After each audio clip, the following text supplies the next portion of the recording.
چیخ پڑے چوٹی کے منافق، پھاڑ دیے ہر ایک کے جبڑے، خنجر حق کیا خوب چلایا حامی سنت اعلیٰ حضرت، حق فرمایا حق سمجھایا۔ اعلیٰ حضرت کی زندگی کیسے گزری ہے؟ احقاق حق اور ابطال باطل میں آپ کی پوری زندگی گزری ہے۔ حق فرمایا حق سمجھایا، حق کے علاوہ کچھ نہ بتایا، حق فرمایا حق سمجھایا، حق کے علاوہ کچھ نہ بتایا، حق کی رفعت، حق کی نصرت، حق کی عظمت اعلیٰ حضرت، حق کی رفعت، حق کی نصرت، حق کی عظمت اعلیٰ حضرت۔ اور مقطع میں فرماتے ہیں فانی فی اللہ، اعلیٰ حضرت اللہ کی ذات میں فنا تھے، فانی فی اللہ باقی ملہ چشم کرم ایوب پہ للہ، فانی فی اللہ باقی ملہ چشم کرم ہم سب پہ للہ، حامی سنت ماہی بدعت اعلیٰ حضرت، اعلیٰ حضرت حامی سنت ماہی بدعت اعلیٰ حضرت، اعلیٰ حضرت۔ اور ماریا شریف کے آل رسول سید زادے حضور شرف ملت مارہ روی اعلیٰ حضرت کی شعر کچھ اس طرح سے بیان کرتے ہیں، فرماتے ہیں مینار قصر رضا تو بلند کافی ہے، مینار قصر رضا تو بلند کافی ہے، ارے تم اس کے ایک ہی زینے پہ چڑھ کے دکھلا دو، فتاوی رضویہ تو ایک کرامت ہے، ذرا حدائق بخشش تو پڑھ کے دکھلا دو۔ حضرات واقعی فتاوی رضویہ اعلیٰ حضرت کی کرامت ہے۔ ایک دور تھا ہندوستان میں سرکار اورنگزیب عالمگیر کی حکومت تھی، سرکار اورنگزیب عالمگیر رضی اللہ تعالیٰ عنہ کو جب امت کی اصلاح کی فکر ہوئی، قوم کی رہنمائی کی فکر ہوئی، اورنگزیب عالمگیر نے اپنے دربار میں 500 علماء کو اکٹھا کیا اور ان کا وظیفہ مقرر کیا، ان کی تنخواہ مقرر کی، ان کو فارغ البال کر دیا، ان کو اپنے بیوی بچوں کی طرف سے بے فکر کر دیا، اور ان کو اپنے دربار میں اس کام میں مقرر کیا کہ آپ لوگ جو ہے کتابوں کا مطالعہ کریں، بحث و مباحثہ کریں، پھر مطالعے کے بعد جو مسئلہ ایک دم سب کے نزدیک مسلم ہو جائے، جو مسئلہ ثابت ہو جائے اس کو ایک کاپی میں لکھا جائے۔ تو اس طرح سے 500 علماء کرام نے حکومت کی مدد سے ایک کتاب لکھی تھی جس کو فتاوی عالمگیری کہا جاتا ہے، فتاوی ہندیہ کہا جاتا ہے۔ ایک طرف یہ 500 علماء کرام کا کارنامہ ہے، لیکن قربان جاؤ اعلیٰ حضرت کی ذات پہ اعلیٰ حضرت نے بغیر کسی 1 روپیہ لیے ہوئے، بغیر حکومت کی مدد کے تنہا بریلی شریف کے گوشے میں بیٹھ کے فتاوی رضویہ جیسی عظیم کتاب ہمیں عطا فرما دی۔ فتاوی رضویہ شریف جو یہ شائع ہے یہ تو بہت کم ہے، نہ جانے کتنے فتاوے ابھی شائع ہی نہیں ہوئے ہیں۔ اس کا جب ترجمہ کیا گیا، ترجمے کے ساتھ شائع کیا گیا تو یہ 32 جلدوں میں ہو گئی۔ یہ مقام ہے میرے اعلیٰ حضرت سرکار کا۔ حضرات اعلیٰ حضرت کو اعلیٰ حضرت کہا جاتا ہے، آپ نے غور کیا اعلیٰ حضرت کو کیوں اعلیٰ حضرت کہا جاتا ہے؟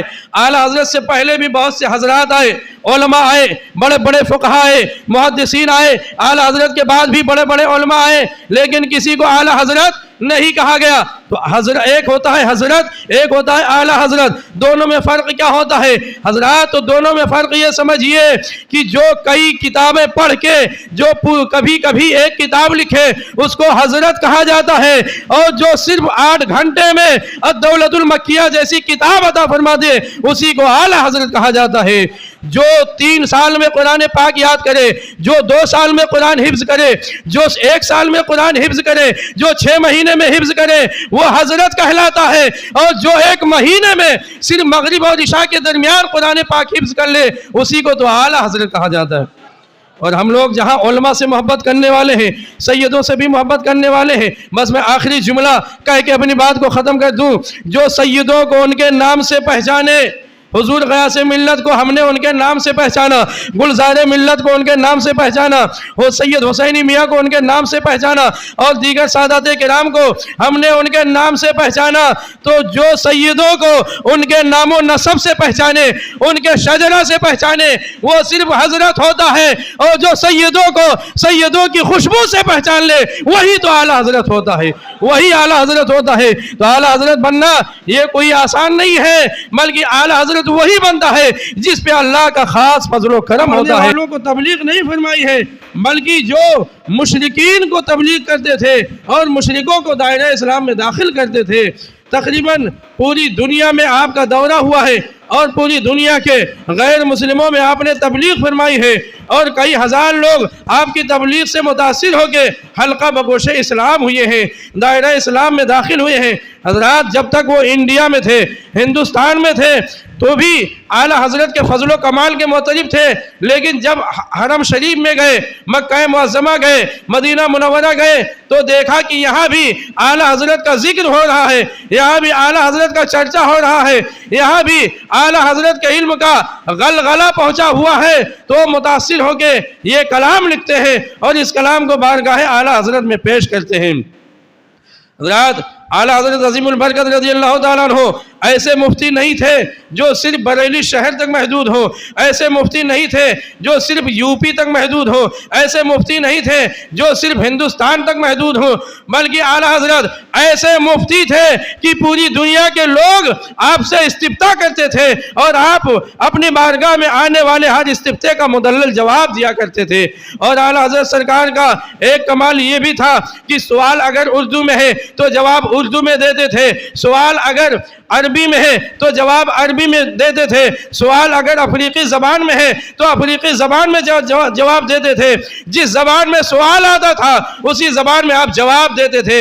حالانکہ آپ کی مادری زبان تو اردو تھی، مذہبی زبان عربی تھی، لیکن کسی بھی زبان کا استفتاء ہو آپ ہر زبان میں اس کا جواب دیا کرتے تھے، یہاں تک کہ اگر انگلش زبان میں استفتاء آتا تھا تو انگلش ہی میں آپ اس کا جواب دیتے تھے۔ یہ اعلیٰ حضرت سرکار کا علم و فضل ہے، یہ آپ کی علمی مہارت ہے، یہ آپ کی علمی گہرائی ہے۔ حضرات اعلیٰ حضرت سرکار کے بہت سے واقعات تھے، علماء بیان فرماتے ہیں کہ اعلیٰ حضرت سرکار کے زمانے سے لے کر پچھلی 5 صدیوں تک اعلیٰ حضرت کی طرح کوئی علمی ذات نہیں نظر آتی ہے۔ 5 صدیوں کے علماء فقہا کا جائزہ لیا جائے، ان کی سوانح حیات کو پڑھا جائے تو پچھلی 5 صدیوں میں اعلیٰ حضرت کی طرح کوئی عبقری شخصیت، اعلیٰ حضرت کی طرح کوئی علمی شخصیت دور دور تک نظر نہیں آتی ہے۔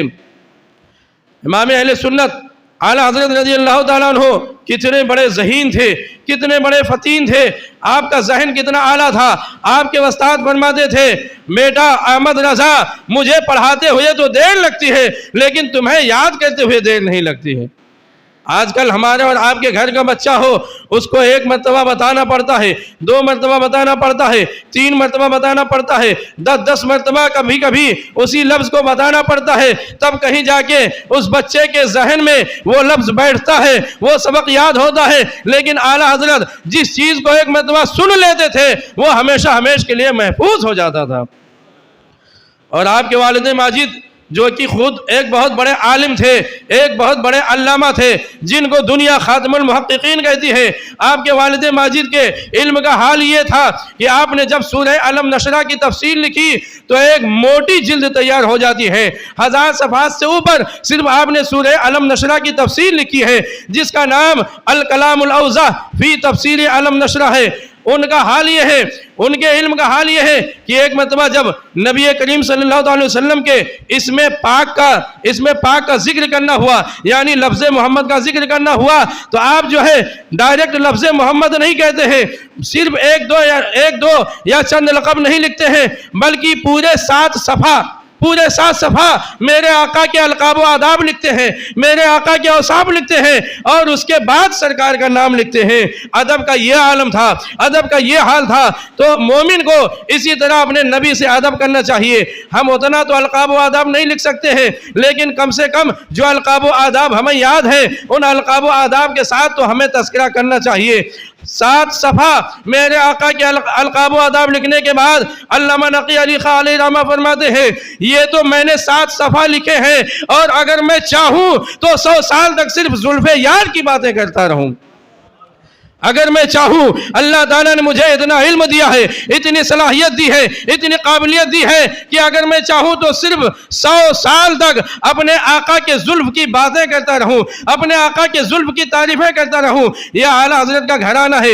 اعلیٰ حضرت کے والد ماجد یہ بھی بہت بڑے عالم اور بہت بڑے مفتی تھے۔ آپ کے دادا بھی اپنے وقت کے بہت بڑے مفتی اور بہت بڑے عالم تھے۔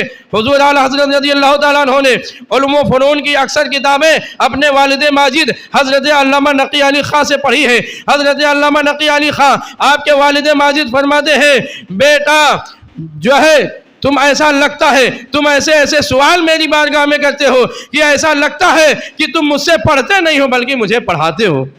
تم مجھ سے پڑھتے نہیں ہو بلکہ مجھے پڑھاتے ہو. حضرات امام اہل سنت اعلیٰ حضرت کی ذات وہ ہے کہ آپ 13 سال 10 مہینے 5 دن کی عمر میں تمام مروجہ علوم و فنون کو حاصل کر لیتے ہیں اور فارغ التحصیل ہو جاتے ہیں. تقریباً پونے 14 سال کی عمر میں آپ ایک بہترین عالم اور ایک بہت بڑے مفتی ہو جاتے ہیں. ہو جاتے ہیں اور آپ کے والد ماجد آپ کو اسی دن فتویٰ نویسی کی اجازت بھی دے دیتے ہیں اور مہر بنوا کے بھی دے دیتے ہیں اور آپ کو مکمل طور سے دارالافتاء کا مفتی مقرر کر کے آپ کو مکمل طور سے فتویٰ لکھنے کی اجازت دے دیتے ہیں. یہ اعلیٰ حضرت سرکار کے علم کا حال ہے. حضرات اعلیٰ حضرت سرکار کے زمانے میں رامپور سے یا اور کہیں سے ایک سوال آتا ہے, اعلیٰ حضرت رضی اللہ تعالیٰ عنہ کے والد کے پاس بھی وہی جواب جاتا ہے, آپ کے پاس بھی وہی سوال آتا ہے, آپ کے والد بھی اس سوال کا جواب لکھتے ہیں اور اعلیٰ حضرت بھی اس سوال کا جواب لکھتے ہیں. پھر اب جو ہے سوال پیدا ہوا کہ دونوں حضرات کے جواب کی تصدیق کون کرے گا. تو اس وقت رامپور میں بھی بڑے بڑے علماء پائے جاتے تھے. بریلی شریف کے قریب میں رامپور ایک شہر ہے, وہ بھی علماء کا گڑھ ہے, وہ بھی علماء کا مرکز رہ چکا ہے اس زمانے میں. دونوں حضرات کا جواب علماء رامپور کے پاس جاتا ہے. تو حضرات جب وہ جواب جاتا ہے تو علماء رامپور میں سے اکثر علماء نے اعلیٰ حضرت کے جواب کی تصدیق کی ہے اور اعلیٰ حضرت کے والد کے جواب کی تصدیق صرف 2 لوگوں نے کی ہے اور باقی سارے علماء نے اعلیٰ حضرت کے جواب کی تصدیق کی ہے. یہ اعلیٰ حضرت کے علم کا عالم ہے.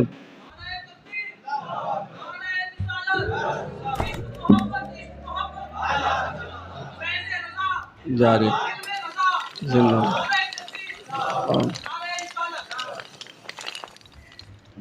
آپ کے ایک دوست اور اللہ کے ولی بہت بڑے محدث حضرت علامہ وسیع احمد محدث سلطی رضی اللہ تعالیٰ عنہ پیلی بھیت میں رہا کرتے تھے. آپ مدرسۃ الحدیث کے نام سے ایک دارالعلوم چلاتے تھے جس میں آپ بچوں کو حدیث کی تعلیم دیتے تھے. اعلیٰ حضرت سرکار سے ان کے اچھے مراسم تھے. کبھی وہ اعلیٰ حضرت کے پاس آتے تھے, کبھی اعلیٰ حضرت ان کے پاس جاتے تھے. حضرات ایک مرتبہ اعلیٰ حضرت سرکار محدث سلطی علیہ الرحمہ کے پاس تشریف لائے. اعلیٰ حضرت کے پاس بہت سی کتابیں تھیں لیکن ایک ایسی کتاب تھی جو صرف محدث سلطی کے پاس تھی. اعلیٰ حضرت کے پاس وہ کتاب نہیں تھی. اعلیٰ حضرت سرکار نے فرمایا کہ اے محدث صاحب یہ کتاب مجھے دے دیجئے, میں مطالعہ کر کے واپس کر دوں گا. وہ فرماتے ہیں کہ حضور لے لیجئے, بلا شبہ آپ اس کو لے لیجئے, مطالعہ فرمائیے, جب تک دل چاہے تب تک رکھیے. حضرات اعلیٰ حضرت سرکار نے اس کتاب کو لیا اور مطالعہ کرنا شروع کیا, پڑھنا شروع کیا. حضرات اعلیٰ حضرت سرکار اس دن وہ بریلی شریف واپس جانا چاہتے تھے لیکن آپ کے کسی معتقد نے, آپ کے کسی چاہنے والے نے آپ کو روک لیا اور کہا کہ آج ہمارے یہاں قیام کر دیجئے, آج مجھے خدمت کا موقع دیجئے, آج میری مہمانی قبول فرمائیے. اعلیٰ حضرت سرکار ان کی دعوت کو قبول فرماتے ہیں, پیلی بھیت شریف میں قیام ہو جاتا ہے. دوسرے دن جب اعلیٰ حضرت سرکار اپنا سامان باندھنے لگے, سامان درست کرنے لگے تو آپ نے اپنے خادم سے فرمایا کہ محدث سلطی کی کتاب میرے سامان میں نہ رکھو بلکہ اس کو باہر رکھ دو, ابھی اس کو واپس کرنا ہے. اور جو ہے آپ خود محدث سلطی کے پاس وہ کتاب لے کے جاتے ہیں, اس کتاب کو واپس کر دیتے ہیں. محدث سلطی کو ایسا لگا کہ میں نے کہہ دیا تھا کہ جو میں نے واپس کرنے کے لیے کہہ دیا تھا تو شاید اعلیٰ حضرت کو وہ بات ناگوار ہو گئی ہے, وہ بات بری لگ گئی ہے. وہ محدث سلطی فرماتے ہیں کہ حضور آپ نے یہ کتاب تو مطالعہ کے لیے لی تھی, آپ یہ کتاب واپس کیوں کر رہے ہیں؟ اعلیٰ حضرت فرماتے ہیں کل میرا جانے کا ارادہ تھا, رکنے کا ارادہ نہیں تھا, اس لیے میں نے کتاب مانگ لی تھی اور جب بعد میں مجھے رکنا پڑا تو میں نے پوری کتاب کا مطالعہ کر لیا. سبحان اللہ. اور کئی مہینوں تک تو اس کے صفحہ سطر کے ساتھ یہ کتاب مجھ کو یاد رہے گی اور اس کا مضمون تو زندگی بھر کے لیے محفوظ ہو گیا ہے. اس کا مضمون زندگی بھر کے لیے محفوظ ہو گیا ہے اور کئی مہینوں تک صفحہ اور سطر اور جو ہے تمام حوالے اس کے یاد رہیں گے. یہ اعلیٰ حضرت سرکار کے علم کا عالم ہے. حضرات اعلیٰ حضرت رضی اللہ تعالیٰ عنہ کو جس جہاز سے دیکھا جائے اس جہاز سے آپ ممتاز نظر آتے ہیں, آپ باکمال نظر آتے ہیں. نہ تو پچھلے 5 صدیوں تک آپ کی کوئی نظیر ملتی ہے اور نہ ہی آپ کے زمانے میں اور نہ ہی آپ کے وصال کے بعد تقریباً 104 سال ہو گئے ہیں اس زمانے میں کوئی نظیر ملتی ہے. کیوں کیونکہ اعلیٰ حضرت کون تھے؟ اعلیٰ حضرت کوئی معمولی عالم نہیں تھے، کوئی معمولی مفتی نہیں تھے، بلکہ اعلیٰ حضرت تو اللہ کی آیتوں میں سے ایک آیت کا نام ہے، رسول کے معجزات میں سے ایک معجزہ کا نام ہے۔ سرکار یہی محدث صورتی الہرامہ ہے، یہ اکثر اعلیٰ حضرت سرکار کا ذکر اپنے طلبہ کے سامنے، اپنے چاہنے والوں کے سامنے کیا کرتے تھے، حالانکہ آپ نہ تو اعلیٰ حضرت کے مرید ہیں، نہ ان کے شاگرد ہیں، نہ ان کے خلیفہ ہیں، بلکہ آپ ان کے ہم عمر تھے، آپ ان کے ہم عمر تھے۔ کسی نے پوچھ ہی لیا، رہا نہ گیا کہ حضور نہ تو آپ اعلیٰ حضرت کے مرید ہیں، نہ آپ جو ہے اعلیٰ حضرت کے خلیفہ ہیں، نہ ان کے شاگرد ہیں، آپ مرید تو فلاں بزرگ سے ہیں، آپ وسطاب کے وسطاد تو فلاں بزرگ ہیں، لیکن آپ جو ہے سب سے زیادہ اعلیٰ حضرت کا کیوں ذکر کرتے ہیں؟ تو قربان جاؤ، محدث صورتی کے جواب پہ سرکار محدث صورتی فرماتے ہیں، سب سے بڑی چیز وہ علم نہیں ہے جو مجھے میرے وسطاد سے حاصل ہوا ہے، سب سے بڑی چیز وہ بیعت نہیں ہے جو میرے پیر کے ذریعے حاصل ہوئی ہے، بلکہ سب سے بڑی چیز، سب سے بڑی دولت عشق مصطفیٰ ہے، اور عشق مصطفیٰ یہ مجھے احمد رضا کے ذریعے ملا ہے، یہ اعلیٰ حضرت کے ذریعے ملا ہے۔ یہ اعلیٰ حضرت سرکار کا مقام ہے کہ جو ہے اعلیٰ حضرت کی تعریف صرف آپ کے خلفاء نے نہیں کی ہے، صرف آپ کے شاگردوں نے نہیں کی ہے، صرف آپ کے مریدوں نے نہیں کی ہے، بلکہ اعلیٰ حضرت کی تعریف وقت کے ایک عظیم محدث صورتی بھی کرتے ہوئے نظر آتے ہیں۔ اور یہ جو ہے صرف 100-200 حدیث یاد کرنے والے محدث نہیں تھے، بلکہ یہ بھی اپنے وقت کے ایک مائے ناز محدث، مائے ناز فقیہ تھے۔ بخاری شریف ان کو زبانی یاد تھی، فرماتے تھے کہ اگر رمضان کے مہینے میں نماز تراویح میں قرآن پاک کی جگہ پہ حدیث پڑھنے کی اجازت ہوتی تو میں 1 مہینہ بخاری شریف پڑھایا کرتا۔ اتنے بڑے محدث ہیں، لیکن پھر بھی یہ اعلیٰ حضرت کی سب سے زیادہ تعریف کر رہے ہیں، اعلیٰ حضرت کا سب سے زیادہ چرچا کر رہے ہیں، اور یہی محدث صورتی ہیں، یہی محدث صورتی ہیں۔ جب ان سے کسی نے پوچھا کہ اعلیٰ حضرت کا فقہ میں مقام تو بہت بلند ہے، فتاوے میں بہت بلند مقام رکھتے ہیں آپ، فقہ و فتاوہ میں آپ کا بلند مقام تو سب کو معلوم ہے، لیکن آپ بتائیے علم حدیث میں اعلیٰ حضرت کا کیا مقام ہے؟ علم حدیث میں اعلیٰ حضرت کا کیا مقام ہے؟ تو محدث صورتی فرماتے ہیں کہ جو علم فقہ میں بلند ہوتا ہے وہ علم حدیث میں بھی بلند ہوتا ہے، کیونکہ شریعت کا پہلا زینہ یہ حدیث ہے اور آخری زینہ فقہ ہے۔ جب اعلیٰ حضرت فقہ میں مہارت تامہ رکھتے ہیں تو یقیناً آپ کا مرتبہ حدیث میں بھی بہت بلند ہے، آپ کا پایہ علم حدیث میں بھی بہت بلند ہے۔ حضرات تقریباً کئی ایسے بزرگ ہیں جن کے پیدائش سے پہلے کسی نہ کسی ولی نے یا اللہ کے نبی نے ان کے پیدائش کی بشارت دی ہے۔ اعلیٰ حضرت سرکار بھی کوئی معمولی شخصیت کا نام نہیں ہے، اعلیٰ حضرت سرکار ان لوگوں میں سے ہیں جن کی پیدائش کی بشارت اسی گجرات کی سرزمین پہ 170 سال پہلے دی جا چکی۔ گجرات والوں کو اپنی قسمت پہ ناز کرنا چاہیے۔ بڑے بڑے علماء یہاں پہ تشریف لائے ہیں، بڑے بڑے علماء نے اپنی خدمتیں انجام دی ہیں، بڑے بڑے علماء نے یہاں تبلیغ کی ہے، تقریریں کی ہے، مناظرہ کی ہے، یہاں کے مدرسوں میں پڑھے ہوئے ہیں، لیکن بڑے ہی افسوس کے ساتھ کہنا پڑتا ہے آج کل جو یہاں کے عوام کا حال یہ ہے، آج کل جو گجراتی عوام ہیں یہ اکثر جو ہے اپنے اسلاف کی تاریخ بھول چکے ہیں، اپنے بزرگوں کی تاریخ بھول چکے ہیں، اور ایسا لگتا ہے کہ یہاں پہ کوئی عالم آیا ہی نہیں ہے۔ یہ ایسے دین کے معاملے میں آج کل کورے نظر آتے ہیں، دنیا کا ان کے اوپر ایسا رنگ چڑھ گیا ہے کہ یہ دین سے غافل ہوتے نظر آ رہے ہیں، دین سے دور ہوتے ہوئے نظر آتے ہیں۔ درود پاک پڑھیں صلی اللہ علی النبی الامی والہ صلی اللہ علیہ وسلم، صلاۃ و سلام علیک یا رسول اللہ۔ اسی گجرات کی سرزمین پہ کاٹھیا واڑ ایک علاقہ ہے، کاٹھیا واڑ کے انہی کے وہاں پہ ایک بزرگ رہتے تھے جن کی شان میں ایک کتاب لکھی گئی ہے شہنشاہ کاٹھیا واڑ۔ ان کا نام سید محمد صالح شیرازی رضی اللہ تعالیٰ عنہ بتایا جاتا ہے۔ راجکوٹ سے تقریباً 120 کلومیٹر کی دوری پہ ایک خانقاہ ہے، ایک مقدس مقام ہے جس کو کلاریہ شریف کہا جاتا ہے۔ یہ بزرگ اسی کلاریہ شریف کے رہنے والے تھے۔ حضرت سید محمد صالح شیرازی رضی اللہ تعالیٰ عنہ جو اپنے وقت کے بہت بڑے ولی بھی تھے، بہت بڑے مفتی اور محدث بھی تھے، یہ بچوں کو درس دیا کرتے تھے، دن میں بچوں کو پڑھاتے تھے اور رات میں عبادت و ریاضت میں گزارتے تھے، رات کو اللہ کی عبادت میں مصروف رہتے تھے۔ حضرت سیدنا محمد صالح شیرازی رضی اللہ تعالیٰ عنہ ایک دن اپنے بچوں کو بخاری شریف کا درس دے رہے تھے، اچانک ان کی آنکھ لگ جاتی ہے۔ بخاری شریف کا درس دے دے ان کی آنکھ لگ جاتی ہے اور یہ جو ہے خواب کی دنیا میں چلے جاتے ہیں. ان کے چہرے پہ پہلے ناگواری کا اثر ظاہر ہوتا ہے، ناگواری کے آثار نمودار ہوتے ہیں، اور بعد میں خواب ہی کے عالم میں ان کے چہرے پہ خوشی کے بھی آثار ظاہر ہونے لگتے ہیں. خوشی کے آثار بھی ان کے چہرے پہ چھا جاتے ہیں.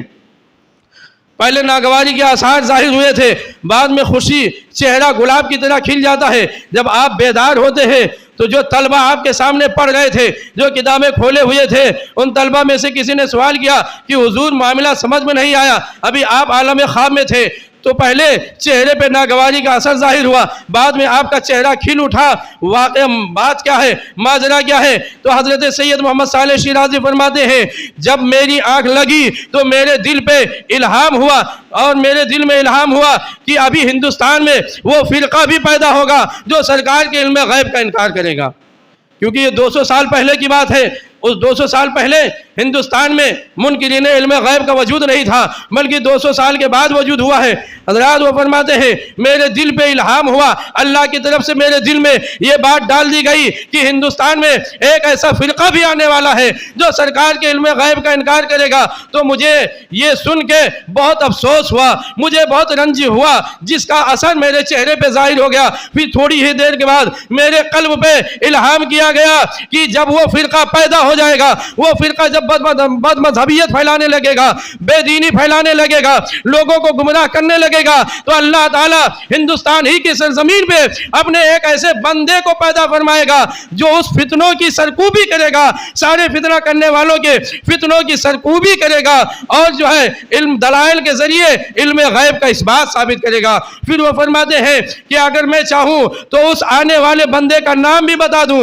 شاگردوں نے کہا کہ ہاں حضور بتا دیجئے. پھر آپ نے فرمایا کیا بتا دوں؟ شاگردوں نے کہا حضور بتا دیجئے. دیر کس بات کی؟ پھر آپ نے تیسری مرتبہ پوچھا کیا بتا دوں؟ پھر شاگردوں نے کہا ہاں بتا دیجئے. تو آپ کے شاگرد آپ فرماتے ہیں اس آنے والے بندے کا نام احمد رضا ہے. سبحان اللہ. اعلیٰ حضرت سرکار کے پیدائش سے تقریباً 200 سال پہلے اعلیٰ حضرت کی پیدائش کی بشارت دی جا رہی ہے، آپ کے کارناموں کی خوشخبری دی جا رہی ہے. یہ اعلیٰ حضرت سرکار کا مقام ہے. اعلیٰ حضرت سرکار حج کرنے کے لیے گئے تو ہندوستان کا وہ فرقہ بھی پہنچ گیا جو سرکار کے علم غیب کا منکر ہے، جو اختیار مصطفیٰ کو نہیں مانتا ہے، جو رات دن سرکار کی شان میں توہین کرنے کا مرتکب ہوا ہے. وہ فرقہ بھی پہنچا. انہوں نے وہاں کے قاضی کو، وہاں کے شریف مکہ کو اور وہاں کے مفتی کو یہ کہنا شروع کیا کہ ہندوستان سے ایک مولانا احمد رضا آئے ہیں جو سرکار کے علم غیب کے قائل ہیں. حالانکہ علم غیب صرف اللہ تعالیٰ کا خاصہ ہے. انہوں نے دعویٰ کیا، آپ کی شکایت کی. انہوں نے سوچا ہوگا کہ جب ہندوستان میں رہتے ہیں مولانا احمد رضا تو یہ کتابوں کے بیچ میں رہتے ہیں، ان کے پاس ایک عظیم کتابیں ہیں، بڑی بڑی ایک عظیم لائبریری ہے، بڑی بڑی کتابیں رکھتے ہیں، لیکن یہاں تو خالی ہاتھ آئے ہیں. اگر یہاں ان سے سوال کیا جائے گا تو یہ بالکل لاجواب ہو جائیں گے، کوئی جواب نہیں دے پائیں گے. لیکن ان کو نہیں معلوم تھا کہ اعلیٰ حضرت جو ہے کتابوں کے محتاج نہیں تھے، بلکہ اعلیٰ حضرت کا علم لدنی تھا جو اللہ تعالیٰ نے آپ کو بغیر کتابوں کے بھی عطا فرمایا. شریف مکہ کے پاس یہ سب اعلیٰ حضرت کی شکایت کرتے ہیں. شریف مکہ اس وقت کے مفتی حضرت شیخ صالح کمال جو مفتی اعظم مکہ مکرمہ تھے ان کو بلاتے ہیں اور کہتے ہیں کہ جو ہے ہندوستان سے ایک فرقہ آیا ہے، اس کی طرف سے 6 سوال آئے ہیں. 6 سوال آئے ہیں علم غیب کے تعلق سے.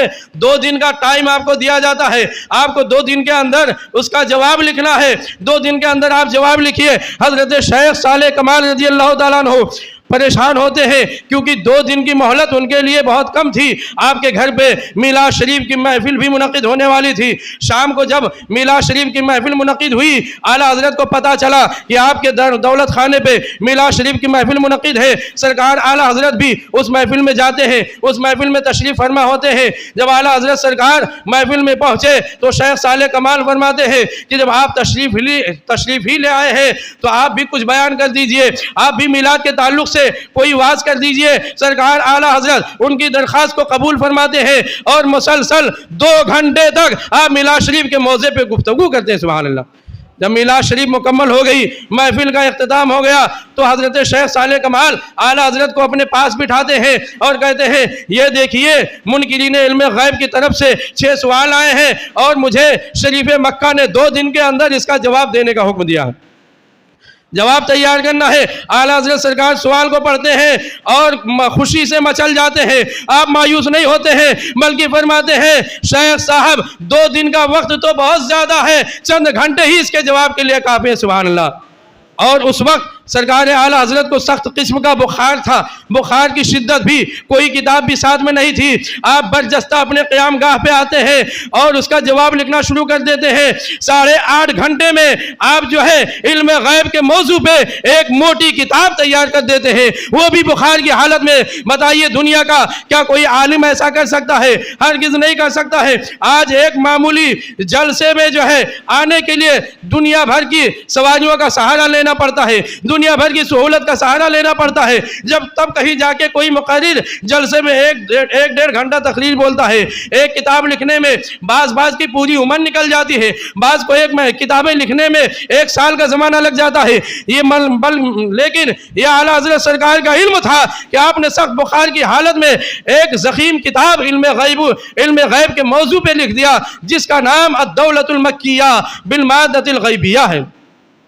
حضرات وہ کتاب لکھی گئی، شریف مکہ کے دربار میں لائی گئی، شریف مکہ نے کہا کہ اس کتاب کو پڑھا جائے کہ اس میں کون کون سی دلیل دی ہے۔ حضرات جب وہ کتاب پڑھی جانے لگی تو وہاں پہ منکرین علم غیب بھی تھے، وہ فرقہ بھی تھا جو علم غیب کا انکار کرتا ہے۔ انہوں نے 1-2 جگہ اعتراض کرنے کی کوشش کی، لیکن شیخ صالح کمال نے ان کو خاموش کر دیا، کہا پہلے کتاب سن لو، تمہارے سارے اعتراض کا جواب اسی کتاب میں مل جائے گا۔ پوری کتاب سننے کے بعد اگر تمہارا کوئی سوال باقی رہے گا تو اس کو پیش کرنا، تمہیں تسلی بخش جواب دیا جائے گا۔ ابھی آدھی کتاب نہیں پڑھی گئی تھی کہ شریف مکہ کے ذہن میں جو گرد و غبار تھے وہ صاف ہو جاتا ہے، اور شریف مکہ قسم کھا کے علم غیب مصطفیٰ کا اقرار کرنے لگتے ہیں اور اس الفاظ میں علم غیب کی تصدیق کرتے ہیں، واللہ ہاؤلائی یمنعون واللہ یعطی وہاؤلائی یمنعون، یہ اللہ تو اپنے حبیب کو علم غیب عطا فرماتا ہے اور یہ علم غیب کا انکار کرتے ہیں۔ جتنے علم غیب کے منکر تھے سارے کے سارے جو ہے اس جواب سے منہ لٹکائے ہوئے چلے آتے ہیں، ذلت و رسوائی کا طوق اپنے گلے میں ڈال کے شریف مکہ کے پاس سے واپس آتے ہیں۔ تو اعلیٰ حضرت کی ذات وہ ہے کہ جب ہندوستان میں رہتے تھے تو بھی آپ عشق مصطفیٰ میں مگن رہتے تھے، آپ تو بھی علم غیب پہ کتابیں لکھتے تھے، اختیار مصطفیٰ پہ لکھتے تھے، سرکار کی عظمت پہ لکھتے تھے، اور جب حج کرنے کے لیے عرب شریف میں جاتے ہیں وہاں بھی آقا کی عظمتوں کا گن گاتے ہیں، آقا کی عظمتوں کا ترانہ گاتے ہیں۔ گویا کہ سرکار اعلیٰ حضرت رضی اللہ تعالیٰ عنہ نے عشق رسالت کے موضوع کو اپنی زندگی کا نصب العین بنا لیا تھا۔ کہنے والے نے کہا ہے ڈال دی قلب میں عظمت مصطفیٰ، سیدی اعلیٰ حضرت پہ لاکھوں سلام، سیدی اعلیٰ حضرت پہ لاکھوں سلام۔ وادی رضا کی کوہ ہمالہ رضا کا ہے، جس سمت دیکھیے وہ علاقہ رضا کا ہے، اگلوں نے تو لکھا ہے بہت علم دین پر، ارے جو کچھ ہے صدی میں وہ تنہا رضا کا ہے۔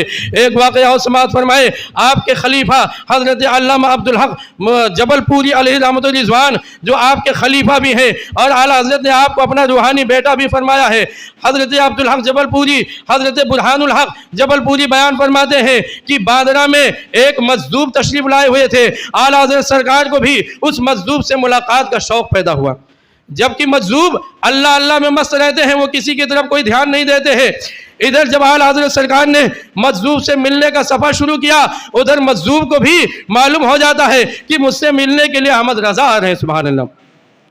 وہ مجذوب اپنے مریدین سے فرماتے ہیں کہ میرے پاس ایک بہت بڑے عالم آنے والے ہیں، بہت بڑے عالم آنے والے ہیں، لہٰذا ان کے لیے مہمان نوازی کا انتظام کر لو، ان کے استقبال کا انتظام کر لو۔ جیسے جیسے اعلیٰ حضرت کا سفر قریب ہوتا ہے، اعلیٰ حضرت قریب ہوتے ہیں، ان بزرگ کو اعلیٰ حضرت کی خوشبو محسوس ہوتی ہے، اعلیٰ حضرت کے آنے کی خوشبو ملنے لگتی ہے۔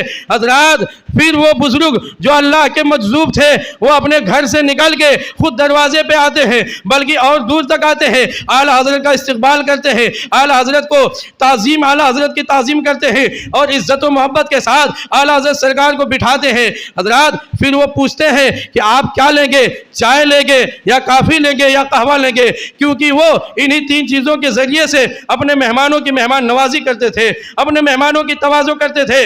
اعلیٰ حضرت سرکار فرماتے ہیں ہیں حضور مجھے چائے بھی دیجئے، کافی بھی دیجئے، قہوہ بھی دیجئے، تاکہ تینوں کی برکتیں، تاکہ آپ کی برکتیں ان تینوں چیزوں کے ذریعے مجھے حاصل ہو جائیں۔ حضرات، اعلیٰ حضرت کی بارگاہ میں ایک ہی گلاس میں چائے بھی ڈالی جاتی ہے، کافی بھی ڈالی جاتی ہے، قہوہ بھی ڈالا جاتا ہے، اعلیٰ حضرت سرکار نوش کر لیتے ہیں۔ جب اعلیٰ حضرت کی مہمان نوازی ہو گئی، پھر وہ بزرگ اعلیٰ حضرت سے قریب ہوتے ہیں اور آپس میں باتیں کرنا شروع کر دیتے ہیں۔ 3.5 گھنٹہ مسلسل ان بزرگ اور اعلیٰ حضرت کے درمیان بات ہوتی ہے، لیکن کسی کو کچھ سمجھ میں نہیں آیا کہ انہوں نے کیا کہا، اعلیٰ حضرت نے کیا کہا، کیونکہ نہ تو وہ اردو زبان تھی، نہ عربی زبان تھی، نہ فارسی زبان تھی، بلکہ نہ جانے کون سی زبان تھی جس کو حضرت علامہ برہان الحق جبل پوری بھی نہ سمجھ سکے۔ یہ اعلیٰ حضرت کے علم کا عالم یہ ہے حضرات، جس کے پاس جتنا علم ہوگا وہ اعلیٰ حضرت کو اتنا ہی زیادہ سمجھے گا، وہ اعلیٰ حضرت کو اتنا ہی زیادہ سمجھے گا، اور جس کے پاس جتنا کم علم ہوگا وہ اعلیٰ حضرت کو سمجھنا یہ کم علم والے کی بات نہیں ہے۔ اللہ رب العزت سے دعا ہے اللہ تعالیٰ ہم تمام مسلمانوں کو حضور سیدنا اعلیٰ حضرت عظیم البرکت رضی اللہ تعالیٰ عنہ کے علم و عمل کا، آپ کے تسلف الدین کا، آپ کے عشق رسالت کا صدقہ عطا فرمائے۔ حضرات، ابھی آج آپ حضرات کو سنتوں کے بعد جانا نہیں ہے، بلکہ 2:38 پہ حضور سرکار اعلیٰ حضرت رضی اللہ تعالیٰ عنہ کا کل شریف ہوگا۔ شیرنی کا بھی کافی انتظام ہے، سارے لوگ بھی اگر رک جائیں گے تو بھی شیرنی انشاءاللہ کم نہیں پڑے گی، سب کو پوری ہو جائے گی، سب تک شیرنی پہنچ جائے گی۔ لہذا آپ جو ہے اعلیٰ حضرت کی محبت میں، اور اعلیٰ حضرت کی محبت یہ رسول کی محبت ہے، کیونکہ اعلیٰ حضرت نے اپنی پوری زندگی عشق رسالت کو پھیلانے میں گزار دی ہے۔ اعلیٰ حضرت کا ہمارے اوپر بڑا احسان ہے کہ آج ہم سنی ہیں، آج ایمان والے ہیں، ہمارے دلوں میں جو عشق مصطفیٰ ہے یہ اعلیٰ حضرت کی محنتوں اور ان کی کاوشوں کی دین ہے۔ اگر اعلیٰ حضرت نہ ہوتے نہ جانے ہم کون سے گمراہی کے دلدل میں پھنسے ہوتے۔ اعلیٰ حضرت کا احسان پوری دنیا سنیت پہ ہے، لہذا اپنے محسن کے احسان کو فراموش نہیں کرنا چاہیے، بلکہ آپ تھوڑی دیر کے لیے آپ کا وقت مانگا جا رہا ہے۔ ٹھیک 2:38 پہ اعلیٰ حضرت سرکار کا کل شریف ہوگا، فاتحہ خوانی ہوگی، دعا ہوگی، شیرنی تقسیم ہوگی۔